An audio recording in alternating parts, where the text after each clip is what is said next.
மாற்றுன்னு விஜய் இல்ல இந்த ரெண்டு திராவிட கட்சிகளுக்கு மாற்றுன்னு விஜய் மட்டும் இல்ல, ரெண்டு பேர் இருக்காங்க. சீமானும் இருக்கிறாரு.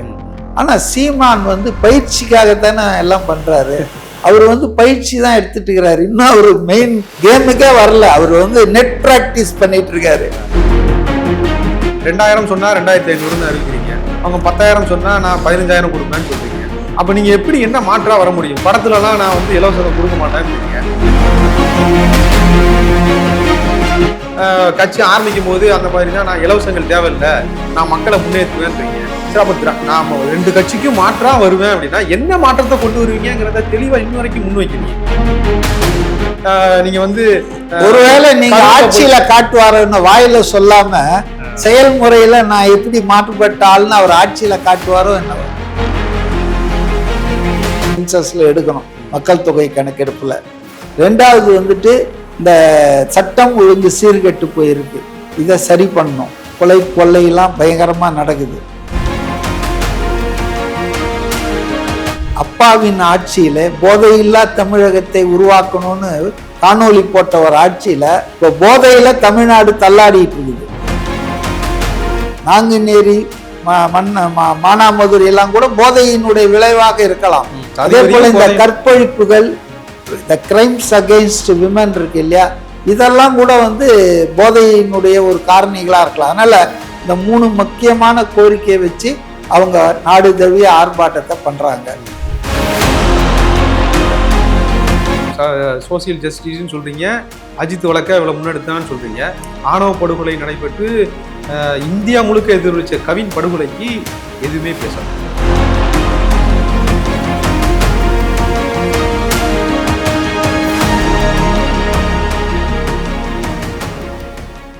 இல்ல மாற்றுன்னு நீங்க நம்ம விஜயை முன்வைக்கும் போது அவரோட திட்டங்கள் எல்லாமே திமுக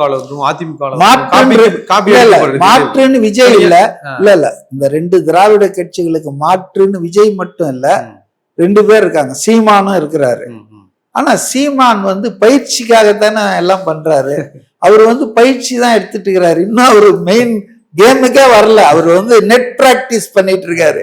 பட் விஜய் சொல்றாரு, நான் முதலமைச்சரா அவன் அடுத்தது நான் தான் ஆக போறேன், நான் ஆட்சியை பிடிச்சா இதெல்லாம் செய்ய போறேன்னு சொல்றாரு. சோ அதனாலதான் ஓகே, இவர் ரெடி ஆயிட்டாரு.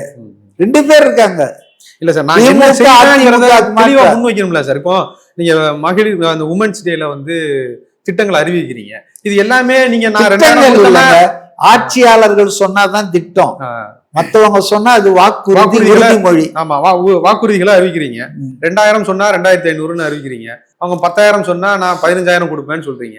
அப்ப நீங்க எப்படி என்ன மாற்றா வர முடியும்? படத்துலலாம் நான் இலவசம் கொடுக்க மாட்டேன்றீங்க. கட்சி ஆரம்பிக்கும் போது அந்த மாதிரிதான் நான் இலவசங்கள் தேவையில்லை, நான் மக்களை முன்னேற்றுவேன்றீங்க. சரி, அப்ப நாம 2 கட்சிக்கும் மாற்றா வருவேன் அப்படின்னா என்ன மாற்றத்தை கொண்டு வருவீங்கிறத தெளிவா இன்னும் வரைக்கும் முன்வைக்கலையே. நீங்க ஒருவேளை நீங்க ஆட்சியில காட்டுவாருன்னு வாயில சொல்லாம செயல்முறையில நான் எப்படி மாற்றுப்பட்ட ஆள்னு அவர் ஆட்சியில காட்டுவாரோ என்னவோ. அது எப்படி நம்ப முடியும்? அது எப்படி நம்ப முடியும்? திமுக அதிமுகவை நம்பி மோசம் போய் இருக்கிறோம்ல 60 வருஷம். நான் கேக்குறேன், நீட் தேர்வு புதுசா ஒரு நிமிஷம் அமைதியா இருங்க. நீட் தேர்வு ரத்து, முதல் கையெழுத்தை நாங்க போட போறோம், எங்களுக்கு அந்த மந்திரம் தெரியும், மாயம் தெரியும். யார் சொன்னது? Udhayanidhi deputy CM. அப்புறம் திமுக ஆட்கள், ஸ்டாலின் உள்பட எல்லாரும் சொன்னாங்க. ஏன்னா அந்த அளவுக்கு நீட் தேர்வு தமிழ்நாட்டுல பெண்கள் மத்தியில, மாணவர்கள் மத்தியில ஒரு வெறுப்பை ஏற்படுத்தி இருந்தது. அதனால எல்லாரும் ஓட்டு போட்டாங்க. ஆனா 5 வருஷம் கழிச்சு ஸ்டாலின் சட்டமன்றத்துல என்ன சொல்றாருன்னா, எங்களுக்கு அந்த அதிகாரம் இல்லை, எங்க கூட்டணி, இந்தியா கூட்டணி பார்லிமெண்ட்ல மெஜாரிட்டி எங்க கூட்டணி ஆட்சிக்கு வந்ததுன்னா அப்ப செய்வோன்றாரு. இது ஒரு ஏமாற்று வேலை இல்லையா? வஞ்சகம் இல்லையா? ஒண்ணு ஒத்துக்குங்க, எங்களுக்கு நீட் தேர்வு பண்ற அதிகாரம் மாநில அரசுக்கு இல்லைன்றது எங்களுக்கு தெரியல. 75 வருஷம் கட்சி நடத்தி இருக்கிறோம், ஆட்சி 30 வருஷம் பண்ணியிருக்கோம், ஆனா எங்களுக்கு என்ன அதிகாரம்னுமே தெரியாத இருந்தது அப்படின்னு ஒத்துங்க, மக்கள் மன்னிப்பாங்க. இல்ல எங்களுக்கு தெரியும், நாங்க சும்மா ஜனங்களை ஏமாத்தி ஓட்டா வாங்கறதுக்காக இதை சொன்னோம்னா, you are unfit to be a ruler.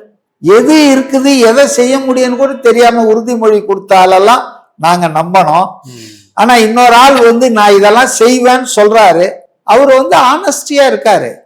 இல்ல சார், நீங்க 3 வருஷமா கட்சி ஆரம்பிச்சு 3 வருஷம் ஆகுது. அந்த விழாவை கொண்டாடுறீங்க.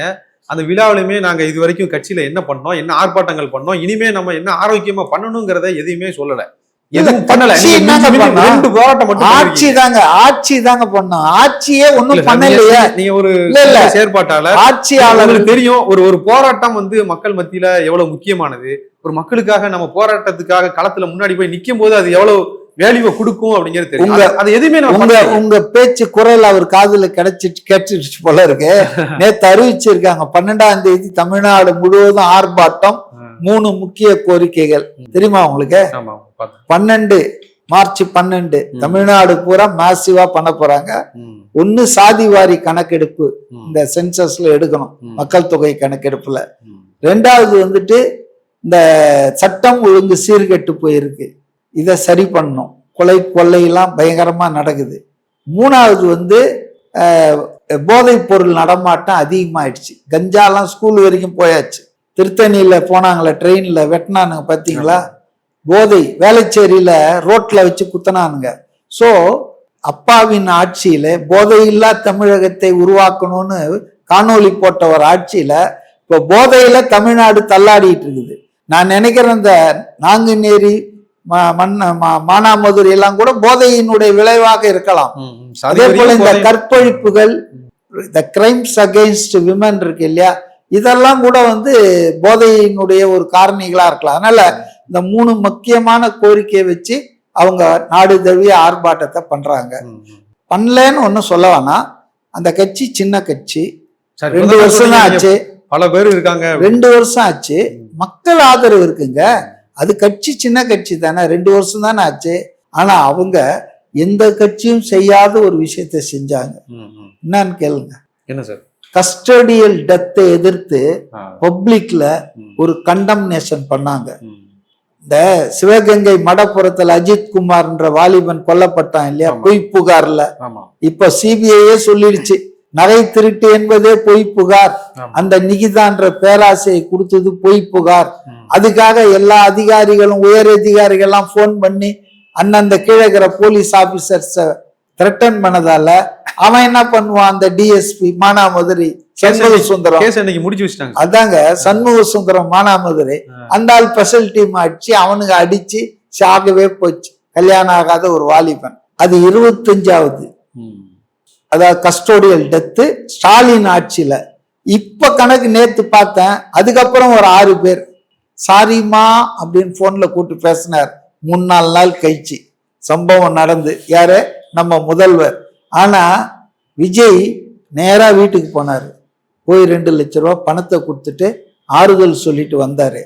அது மட்டும் இல்ல, இது மாதிரி கஸ்டோடியல் டெத்ல இருக்கிற எல்லா ஃபேமிலியும் கூப்பிட்டு வந்து சென்னையில அந்த டிவி ஸ்டேஷன் இருக்குது இல்லையா, அந்த இடத்துல பெரிய ஆர்ப்பாட்டத்தை நடத்தினார், மேசிவ் டெமான்ஸ்ட்ரேஷன். அதனால அவங்க போதுமான அளவுக்கு செய்யலன்னு சொல்றத நான் ஒத்துக்கிறேன். ஆனா செய்யவே இல்ல, எதுவுமே செய்யல. இல்ல சார், நீங்க சோசியல் ஜஸ்டிஸ் சொல்றீங்க, அஜித் வழக்க இவ்வளவு முன்னெடுத்தான்னு சொல்றீங்க. ஆணவ படுகொலை நடைபெற்று இந்தியா முழுக்க எதிரொலிச்ச கவின் படுகொலைக்கு எதுவுமே பேசல. சரி, இல்ல திமுக அதிமுக ஆர்ப்பாட்டம் பண்ணாங்களா? பண்ணல. இல்ல அவங்களே குறை சொல்லிட்டு இருந்து என்ன சார் பண்ண? என்னங்க நீங்க, அவங்க 75 வருஷம் கட்சி, இவங்க 50 வருஷம் கட்சி, அவங்க ஆட்சியில இருக்காங்க. பெரியாரின் நேரடி சீடர்கள் நாங்க தான்றாங்க. நான் விஜய் நம்புறேன், விஜய் முதலமைச்சரா வரணும்னு நினைக்கிறேன். அப்புறம் நான் இதெல்லாம் செய்ய வேண்டாம்னு எதிர்பார்க்க மாட்டேன். அவர்கிட்ட ஆட்சி வரணும், அப்பதான் நம்ம இதெல்லாம் கேட்கணும். அவர் வந்து அவருக்கு இருக்கிற லிமிட்டெட் சோர்ஸை வச்சுக்கிட்டு, லிமிட்டெட் எக்ஸ்பீரியன்ஸை வச்சுக்கிட்டு இவ்வளவு சோதனையெல்லாம் தாண்டி அவர் வந்துட்டு இருக்காரு. அவர் சும்மா வரல, ஒரு 500 கோடி ரூபாய் வருஷத்துக்கு வருமானத்தை தூக்கி போட்டு வந்திருக்காரு. அவர் நினைச்சா இன்னும் 15 வருஷத்துக்கு நடிக்கலாம். அமிதாப் பச்சன் மாதிரி, ரஜினிகாந்த் மாதிரி, கமல்ஹாசன் மாதிரி. வேணாம், போதும், நான் மக்களுக்கு சேவை பண்றேன்னு வந்துட்டாரு. ரைட்டா? ஆக அவர் மேல எனக்கு நம்பிக்கை இருக்குது. ஓ, ஒரு ஆள் நல்ல ஆள் வரான், சண்டை போடுறான், பரவாயில்ல. மற்றவங்க எல்லாம் பாக்குறேன், மாப்பிள்ளைக்கு, பையனுக்கு, பொண்ணுக்கு, பேரனுக்கு எல்லாம் சொத்தை குவிச்சிட்டு இருக்காங்க. ஸோ விஜய் ஆட்சிக்கு வந்த பிறகு அவரை நான் விமர்சனத்துக்கு உள்ளாக்குவேன்.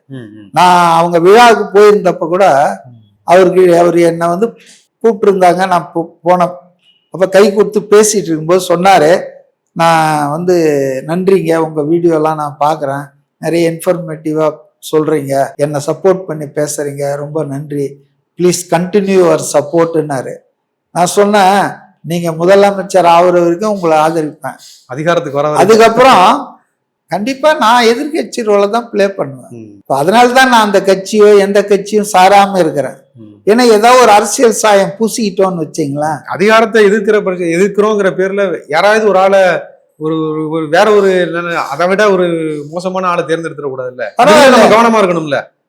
பட்டு மோசமான ஆட்கள் எல்லாம் நம்ம பார்த்துட்டோம், இனி எதுவுமே இல்லை. ஒரு 5 வருஷம் கழிச்சு விஜய் வந்து தப்பு பண்ணாருன்னா நானும் சேர்ந்து வரேன், தூக்கி போட்டுடலாம். கண்டிப்பா சார். இப்போ அவங்களுடைய குடும்ப பிரச்சனை பெரிய அளவுல பெரிய அளவுன்னா எந்த அளவுக்கு? தமிழ்நாடு அரசியல்ல வந்து வாக்குலாம் பாதிக்கப்படுங்கிற அளவுக்குலாம் அதுல பேசினாங்க. அவருமே அதை ரொம்ப கூலா கேண்டில் பண்ணிட்டு போனாப்ல. உண்மையிலே இது அந்த சங்கீதா விஜய் அவர்களுடைய விவகாரத்து அந்த விஷயம் வந்து எலெக்ஷன்ல எதுவும் எதிரொலிக்குமா? அது என்ன நிலைமையில இருக்கு? புஷ்வான் ஆயிடும். அதாவது நீங்க கேட்டதால சொல்றேன், I am least interested in discussing personal life of any leader. கண்டிப்பா. ரெண்டாவது வந்துங்க, நம்ம தமிழ்நாட்டுல பதவியில் இருந்தவங்க அரசியல் இருக்கிறவங்க யாரும் ராமர்கள் அல்ல, யாருமே ஸ்ரீராமன்கள் இல்ல. முதல்வர், துணை முதல்வர், இதுக்கு முன்னால் இருந்த முதல்வர், எல்லா கட்சியிலையும் எல்லார பத்தியும் கதைகள் இருக்கிறது, காவியங்கள் இருக்குது. தனி மனித ஒழுக்கத்தை பத்தி நம்ம பேச வேணாம், சொல்றது கேளுங்க. இன்னைக்கு விஜய் வந்திருக்காரு, அவருடைய ஆதரவுல மெயினா பெண்கள் இருக்காங்க, இளைஞர்கள், அப்புறம் பெண்கள், யூத்ஸ் அண்ட் விமன். அப்போ அவருடைய எதிராளிகள் என்ன நினைக்கிறாங்கன்னா, இந்த ஆதரவை உடைக்கணும். அதுக்கு ஒரு டூல் தான் அவருடைய ஃபேமிலி டிஸ்பியூட். இதுக்கு பிளான் பண்ணாங்களா சார்? 5 வருஷமா இல்ல, எலெக்ஷனுக்கு முன்னால இருந்திருக்குன்னு சொல்றாங்க. அது கருத்து வேறுபாடுங்க, கணவன் மனைவிக்குள்ள கருத்து வேறுபாடு வர்றதுன்றது இந்திய சமூகத்துல கணவன் மனைவிக்குள்ள கருத்து வேறுபாடு இருக்கிறதுன்றது ஒன்னும் பெரிய புதுசான விஷயம் இல்ல. அது எல்லா சமூகத்திலும் வீட்டுக்கு வீடு வாசப்படி, வீட்டுக்கு வீடு வாசப்படி எல்லார் வீட்லயும் எல்லார் குடும்பத்திலயும் நடக்கும். அரசியலா அதை பயன்படுத்துறாங்கன்னு சொல்றீங்களா? திமுக வந்து இல்லைன்னா சன் டிவியா நாட்டுல நாங்குநேரிய போட மாட்டேன்றாங்க, மானாமதுரை போட மாட்டேன்றாங்க, பெண் பாலியல்ல வச்ச அந்த செய்தி, அரசுக்கு ஆட்சிக்கு எதிரான எந்த செய்தியும் போடாத சன் டிவி ஒரு personal matter, it is nothing to to with public. பொதுமக்களுக்கு அதனால ஏதாவது பிரச்சனை இருக்கா? ஒண்ணுமே கிடையாது. அது அவங்க குடும்ப விவகாரம். அவர் ஆட்சியில இருந்தா கூட பேசலாம் அதை பத்தி, அவர் அதிகாரத்துல இல்லை. அப்படி இருக்கும்போது அதுக்கு கொடுக்கிற முக்கியத்துவம், அது மேல வெளிச்சத்தை நீங்க பாய்ச்சறது. உங்க நோக்கம் என்னன்னா, உங்க மேல இருக்கிற குற்றங்கள் எல்லாம் விவாதத்துக்கு வரக்கூடாது. கரப்ஷனோ, லூட்டோ, சட்டம் ஒழுங்கு சந்தி சிரிக்கிறதோ, பெண்களுக்கு எதிரான குற்றங்கள் அதிகரிக்கிறதோ, தலித்கள் மீதான குற்றங்கள் தாக்குதல் அதிகரிக்கிறதோ, வேலையில்லா திண்டாட்டமோ, அமைச்சர்களின் ஊழலோ எதுவும் விவாதத்துக்கு வரக்கூடாது. விவாதத்துக்கு எது வரணும்னா, இது மேல பெருசா ஒரு ஸ்கிரீனை போட்டு விட்டுட்டு, சட்டமன்ற தேர்தல்ல விஜய் யாரோட கார்ல போனாரு, காரில் வந்தாங்களா, ஒன்னாவே போனாங்களா, இது ரொம்ப எனக்கு தேவையில்லை. எனக்கு தேவை இந்த நாட்டின் வேலையில்லா திண்டாட்டத்தை குறைக்க இந்த ஆட்சி என்ன பண்ணிருக்கு. மின்சார கட்டணம் ஒரே ஒரு உதாரணம் சொல்றேன். ஸ்டாலின் வர்றதுக்கு முன்னால 400 ரூபாய் கட்டிட்டு இருந்தவங்க இன்னைக்கு 2000 ரூபாய் கட்டுறாங்க. பயன்பாடு ஒரே பயன்பாடு தான். ஏன்? செந்தில் பாலாஜி பண்ண வேலை. தனியார் மின் உற்பத்தி துறைகளிடம் அதிக விலை கொடுத்து கவர்மெண்ட் வாங்குது. அதிக விலைன்னு ஏழுத்துமா, அதுல பாதி வேலை அவங்கவுங்க பாக்கெட்டுக்கு போயிடும். ஆக இன்றைக்கு மக்கள் அவஸ்தைப்படுறாங்க. மின் கட்டணம் அதிகமாயிடுச்சு, சொத்து வரி அதிகமாயிடுச்சு. என்ன கேட்டா விஜய் இதெல்லாம் நான் குறைப்பான்னு சொன்னாருனாலே சீக்கிரமா ஜெயிப்பாரு. சொன்னா செய்யணும். அதாவது 1000 2000 கொடுக்கறத விட நான் என்ன நினைக்கிறேன்னா, அவர் இந்த காணொலியை பார்த்தாருன்னா நிச்சயமா வந்து மின்சார கட்டணம் ரொம்ப கடுமையா இருக்குது. அவரே கேட்டிருக்காரு, மாதம் மாதம் மின்சார பில்லை கொடுக்குறேன் நீங்கள, ஏன் அதை வந்து பண்ணாம இருக்கீங்கன்னு. அதான் அவர் செய்யணும். அப்படி செஞ்சா ரொம்ப நல்லது, மக்கள் மகிழ்ச்சி அடைவார்கள். அதே போல water charge, electricity charge, property tax, இப்படி நிறைய மக்களை வதைக்கிறாங்க. கட்டண உயர்வு, வரி உயர்வு போட்டு இதெல்லாம் ஒரு குறைக்கிறேன்னு சொன்னாலே போதும். குறைக்க முடியுமா அப்படின்னு நீங்க கேட்கலாம். அதான் சொன்னார்ல, சாலின் சார் டாக்ஸ் ஒன்று இருக்குது இல்ல, ஒரு வருஷத்துக்கு 1 லட்சம் 1.5 லட்சம் கோடி பட்ஜெட்ல இருந்து ஒதுக்குறாங்கல்ல, அதை நிறுத்தினாலே எல்லாம் முடிஞ்சு போச்சா, எல்லாம் கிடைக்குமே பணம். அதனால என்னை பொறுத்தவரையில நீங்க சாராய விலையை கூட அதிகமாக்குங்கன்ற, டாஸ்மார்க் விலையை அதிகமாக்குங்க, சிகரெட் விலையை அதிகமாக்குங்க, பிராந்தி விஸ்கி விலையை அதிகமாக்குங்க. அதுக்கு பதிலா எலக்ட்ரிசிட்டி சார்ஜை கம்மி பண்ணுங்க. ஸ்கூல்ல எல்லாம் ஃபீஸ் கட்ட முடியாம எவ்வளவு பேர் டிராப் அவுட் ஆகுறாங்க. அப்கோர்ஸ் அது அந்த மீட்டிங்ல சொன்னாரு, இடைநிற்றல் இருக்கக்கூடாது கற்றல்னு. அவர் வருஷத்துக்கு 15,000 ரூபாய் தரேன். பிரைவேட் ஸ்கூலுக்கும் சேர்த்துதானா அது? எது இல்ல அவர் சொன்னது? அவரு சொன்னது ஸ்கூலுக்கு கிடையாது, அவர் சொன்னது ஸ்கூலுக்கே கிடையாது. ஒரு எஜுகேஷன்ல இப்போ 6வதுல இருக்கிறவன் +2 வரைக்கும் வரமாட்டேன்றான். நடுவுல டிராப் அவுட் ஆயிடுது, ஃபீஸ் கட்ட முடியல, காசு கட்டுவாங்களான்னு கேக்குறேன். காசு அவர் கட்டுவேன்னு சொல்லிய அவர் என்ன சொல்றாருன்னா, இந்த மாதிரி கஷ்டம் இருக்கிறதால இந்த ஸ்கூல் படிக்கிற பிள்ளைங்க இருக்கிற வீட்டுங்கள்ல அவங்க அம்மாவோ இல்லைன்னா அந்த பையன் ஸ்டூடெண்ட்டுடைய கார்டியன் புரவலர் அவரு பேர்ல வருஷத்துக்கு 15,000 ரூபாய் கல்விக்காக உதவித்தொகை, டிராப் அவுட் வரக்கூடாதுன்றதுக்காக. இதுக்கு தனியார், அதாவது தனியார், அது அவர் ஒன்றும் தனியார் பள்ளியெல்லாம் ஒழிக்க முடியாது, தனியார் ஆஸ்பத்திரியும் ஒழிக்க முடியாது. ஆனா அவர் வந்து கல்வி கட்டணத்தை கண்ட்ரோல் பண்ணணும், குறைக்கணும். இன்னைக்கு கொள்ளை நடக்குது கல்வி கூடங்கள். என் பேரனை போய் ஒரு எல்கேஜில சேர்க்க பண்ணேன் ஒரு 4 வருஷத்துக்கு முன்னால, 1.5 லட்சம் ரூபாய் கேட்குறாங்க. நான் காலேஜ் படிச்சு போஸ்ட் கிராஜுவேட் பண்ணும்போது கூட அவ்வளவு கட்டினது இல்லை. சில 1000கள் 100 ரூபாயெல்லாம் படிச்சிருக்கிறேன். அப்ப இன்னைக்கு கல்வியின் பெயரால் கொள்ளை நடக்குது. இதெல்லாம் அவர் தடுத்தாருன்னா, இந்த 1000 2000 கொடுக்குறாருல, அதை விட இது எவ்வளோ மேலுன்ற. இதை நான் எதிர்க்கல, ஆனா ரொம்ப முக்கியத்துவமா மக்கள் வாடிக்கிட்டு இருக்காங்க இல்லையா, பணம் கட்ட முடியாது. இந்த பட்ஜெட்லயுமே தமிழக அரசு கல்விக்கு தான் அதிகமான பட்ஜெட்டை ஒதுக்கிருக்காங்க. ஆமாமா, கல்வி கண்ணையே இப்ப இவங்கதான் திறந்து இருக்காங்க. அவை பாடிட்டு போனாங்கல்ல, கல்வியில் சிறந்த தமிழ்நாடுன்னு. அப்பெல்லாம் ஒண்ணுமே இல்லை. இப்ப நம்ம சினிமா நடிகர்கள்லாம் வச்சுக்கின்னு சிவகார்த்திகேயனை வச்சுட்டு இப்ப இவங்க திறந்துன்னு இருக்காங்க. அட நீங்க போங்க. கல்வியை வந்து வளர்த்தவர் காமராஜருங்க. கல்வியை மதிய உணவு திட்டத்தை அதுக்காக தாங்க அவர் கொண்டு வந்தாரு.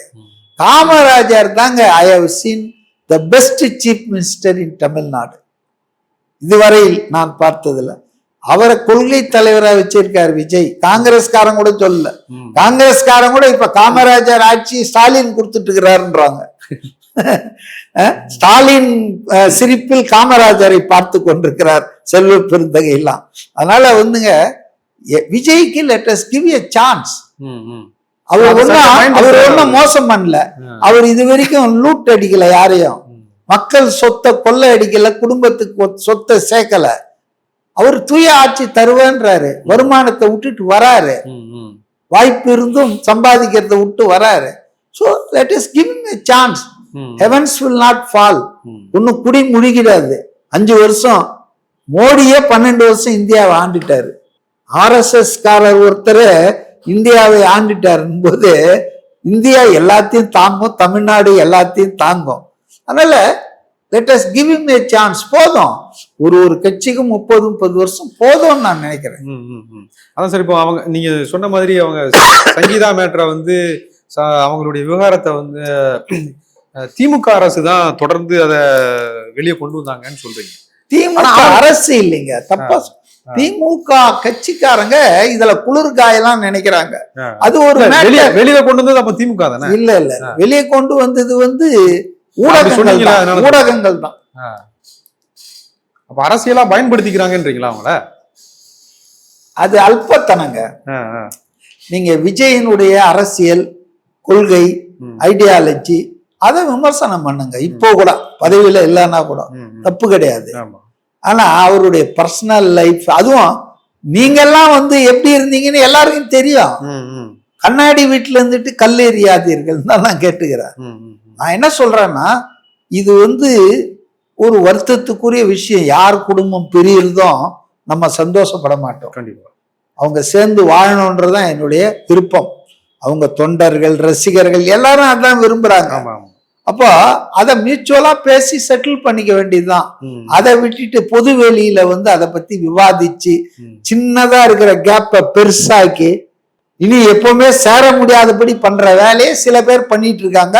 அதுல சன் டிவி வந்து முதன்மையா இருக்குது. அவர் வந்து தம்பியை ஏமாத்திட்டாரு தயாநிதி மாறனன்னு அது ஒரு கேஸ் ஓடிட்டு இருந்தது. புரியுதுங்களா? அதை கூட நம்ம பெருசா பேசல. ஏன் தெரியுமா? அது குடும்பத்துல அண்ணன் தம்பி சண்டை, பங்காளி சண்டை. ஆனா பல ஆயிரம் கோடி ஏமாத்திட்டாருன்னு தான் தயாநிதி வந்தாரு. இவ்வளவு பின்னணியில இருக்கிறவங்க தான் சன் டிவி தான் சொந்த தம்பியையே ஏமாத்தினவன் சொத்துக்காக இன்னைக்கு பெரிய தார்மீக அரசியல் பேசிட்டு இருக்குது. சன் டிவியினுடைய சீரியல்கள் தமிழ் சமூகத்தை, தமிழ் குடும்பங்களை எந்த அளவுக்கு கெடுத்துட்டு இருக்குதுன்னு உங்களுக்கு தெரியுமா? கலாச்சார சீரழிவு பண்ணிட்டு இருக்குது சன் டிவி. மாமனாரை மருமக கொல்றது, விஷம் வச்சு, மாமியார மருமகன் விஷம் வச்சு கொல்றது, இதெல்லாம் இப்ப பாடம் நடத்திட்டு இருக்கிறது பெண்களுக்கு வந்து சன் டிவி தான். அந்த சன் டிவி தனி மனித ஒழுக்கத்தை பத்தியும் குடும்ப அரசு பாதுகாப்பை பத்தி பேசுறது பார்த்தா சிரிப்பா இருக்கு எனக்கு. அதனால நான் என்ன சொல்றேன்னா, நம்ம தனிநபர் விஷயங்களை பேசக்கூடாது, பொதுவான விஷயங்களை பேசுவோம், மக்களுக்கான விஷயங்கள். அதை தானே அவர் சொன்னாரு. இதெல்லாம் விடுங்க, இதெல்லாம் வந்து ரொம்ப சின்ன மேட்ரு, இதெல்லாம் விட்டுருங்க, ஒர்த்தே இல்ல, இதுக்கு போய் நீங்க ஏன் சண்டை போடணும், நம்ம எல்லாம் சேர்ந்து மக்களுக்காக விஷயங்களை போடுவோம். அவர் சொன்னது ஒர்த்தே இல்லைன்னு சொன்னது வந்துட்டு அவர் குடும்ப வாழ்க்கையோ அவருடைய துணைவியாரோ அப்படி இல்ல, இவங்க எல்லாம் கலப்புறாங்க சொல்றாங்க. இல்ல, அப்படிதான் பிரச்சாரம் பண்ணுவாங்க. ஏங்க அவனுக்கு என்ன வந்ததுங்க? அவனுக்கு ஊதணும், அவனுக்கு கூலி வாங்கிட்டான், கூலி வாங்கினவன் அதை தானே பேசிட்டு இருப்பான். நான் என்ன சொல்றேன், அவர் என்ன சொல்றாருன்னா, நமக்கு நிறைய கடமைகள் இருக்கு, மக்களுக்காக மாநிலத்துக்காக நம்ம போராட வேண்டி இருக்கு. அது முன்னால என் குடும்ப பிரச்சனை சின்ன விஷயங்க, அதெல்லாம் ஒர்த்து இல்லை. இந்த அளவுக்கு நம்ம கட்சி ரீதியா அமைப்பு ரீதியா மக்களுக்காக போராடுறதை விட்டுட்டு இதுல டைம் வேஸ்ட் பண்ண வேணாம் அப்படின்னு சொன்னாரு. அதனால என்னால நீங்களும் ஹேட் ஆக வேண்டாம்லாம் சொன்னார்ல. ஆமா, அதை ஜெனரலைஸ் பண்றாரோ, அப்போ நீங்க மக்களோட கனெக்ட் பண்ணதுக்காக முயற்சி பண்றாரோ? அதெல்லாம் ஒண்ணும் கிடையாது. அர்த்தம் ஆகாதுன்னா அவங்க ஆதரவாளர்கள் வந்து இவர் மேல வர்ற அந்த மோட்டிவேட்டட் கம்ப்ளைண்ட் கேம்பெயினை பார்த்து ரொம்ப மன வருத்தப்படுறாங்க இல்லையா? என்ன நம்ம தலைவர் இப்படி அது சொல்றாரு. நீங்க வருத்தப்படாதீங்க, நீங்க வருத்தப்பட்டா நானும் வருத்தப்படுவேன். அதனால இதெல்லாம் அவ்வளவு ஒர்த்தே இல்லை. இந்த இஷ்யூ அது சில்லி மேட்டர்ன்றாரு. ஆனா நம்ம மேஜர் இஷ்யூ எல்லாம் நம்ம பார்க்க வேண்டி இருக்கு, அதுல நம்ம கவனத்திலிருந்து திசை திருப்ப வேணான்றாரு. அதான் நான் புரிஞ்சுக்கிட்டேன். சரி, ஓகே சார், உங்களுடைய கருத்துக்களை மிக தெளிவாக முன் வச்சதுக்கு ரொம்ப நன்றி சார். ஓகே.